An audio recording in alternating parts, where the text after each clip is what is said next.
Hi everyone, I'm Michael Lennick, and this is FHTV News from Peru.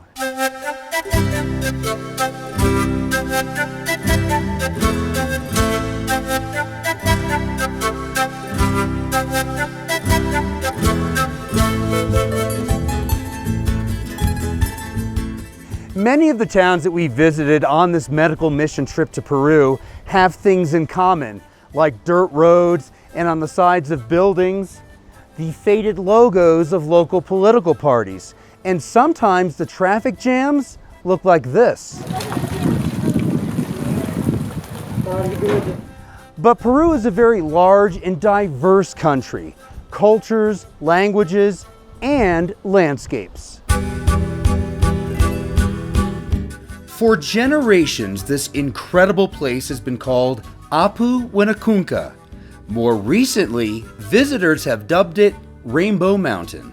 On one side of the mountaintop, you can see all 7 colors in one mountain.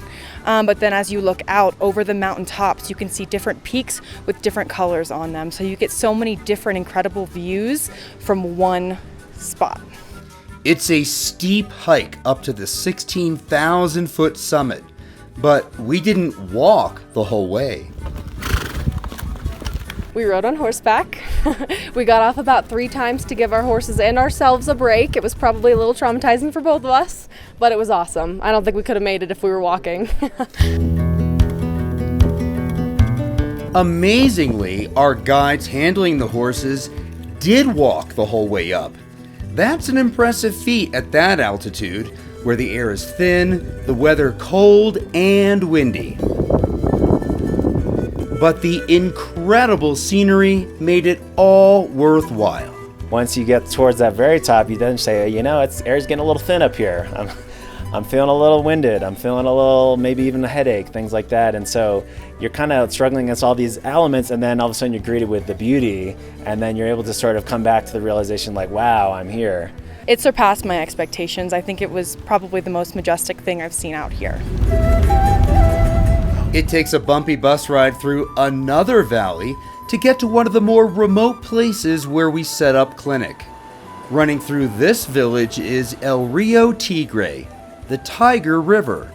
We didn't see any tigers, but we did see a few pigs, dogs, and of course, llamas. Word of the arrival of the caregivers from Florida Hospital and our colleagues from other Adventist hospitals in Peru had folks lined up early. This setting required some cleanup, and we had to set up makeshift tables. Other clinics where we set up for the day were a bit more modern. At any location, the patients' ages ranged from the elderly to teeny tiny babies.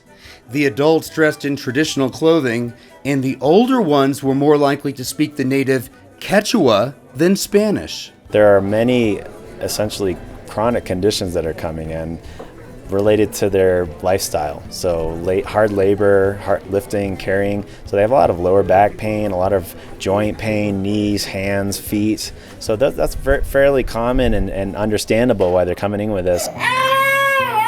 One of the more popular attractions was the ultrasound machine, something the locals think is magical. I've heard from the people that are triaging the patients that they're all asking for echografia, which is what they call ultrasound here.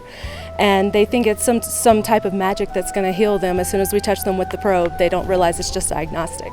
Actually, I had a patient that came in and they had ordered a gallbladder ultrasound, which is, I don't know if you know, but it's in the front on your abdomen. But she's saying, no, I have back pain. And so I look at her back just to kind of make her feel better. And then she's like, no, I have leg pain. So they kind of want you to look at their entire body. It could be very stressful at times handling this many patients in this type of setting. Fortunately, time with the adorable children was very uplifting. The rains came down and the floods came up. Playing with those kids is kind of our relief. You know, the stress of the day, we're seeing over 300 patients a day, and that 1 second that you can make to, you know, brighten that kid's day, you don't realize how much it takes a toll on you as well. So just kind of put your heart over the edge. It was a lot of fun playing the games with them and, just picking them up and like doing little things with them.